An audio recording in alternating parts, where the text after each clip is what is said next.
കാഞ്ഞങ്ങാട് ശ്രീകൃഷ്ണമന്ദിരം റോഡിൽ P&T ക്വാർട്ടേഴ്സിലെ 2 മരങ്ങളാണ് പൊട്ടിവീണത്.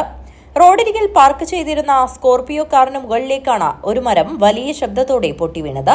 അപകടത്തിൽ വാഹനത്തിന്റെ മുൻഭാഗം പൂർണ്ണമായും തകർന്നു. മറ്റൊരു വൻമരത്തിന്റെ 2 ശിഖരങ്ങളാണ് പൊട്ടിവീണത്. ഈ അപകടത്തിൽ നിന്നും ഒരാൾ തലനാരിഴയ്ക്ക് രക്ഷപ്പെട്ടു. വാഹനങ്ങളിൽ ഗ്രീസ് അടിക്കുന്ന പ്രവൃത്തിയിൽ ഏർപ്പെട്ടിരിക്കുകയായിരുന്ന സുരേഷൻ എന്നയാളാണ് പരിക്കുകളേൽക്കാതെ രക്ഷപ്പെട്ടത്. മതിലിനോട് ചേർന്ന ഒരു ഷെഡ് നിർമ്മിച്ച് ഇതിൽ മെക്കാനിക് പ്രവൃത്തി നടത്തിവരികയായിരുന്നു സുരേഷൻ. മരം വീണതിനെ തുടർന്ന് ഈ ഷെഡ് പൂർണ്ണമായും തകർന്നു.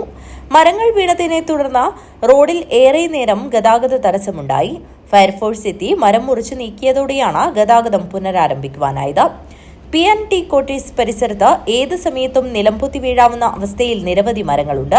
കൃത്യമായ രീതിയിൽ മരങ്ങളുടെ ശിഖരങ്ങൾ വെട്ടിമാറ്റാത്തതാണ് മരങ്ങൾ പൊട്ടി വീഴുവാൻ കാരണമാകുന്നതെന്ന് പ്രദേശവാസികൾ പറയുന്നു.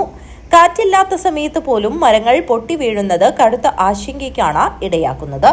അപകടങ്ങൾ ഒഴിവാക്കുന്നതിനായി അധികൃതർ അടിയന്തരമായി ഇടപെടണമെന്നും ഇല്ലെങ്കിൽ വലിയ ദുരന്തം തന്നെയായിരിക്കും സംഭവിക്കുക എന്നും പ്രദേശവാസികൾ മുന്നറിയിപ്പ് നൽകി. News bureau, Kanhangad.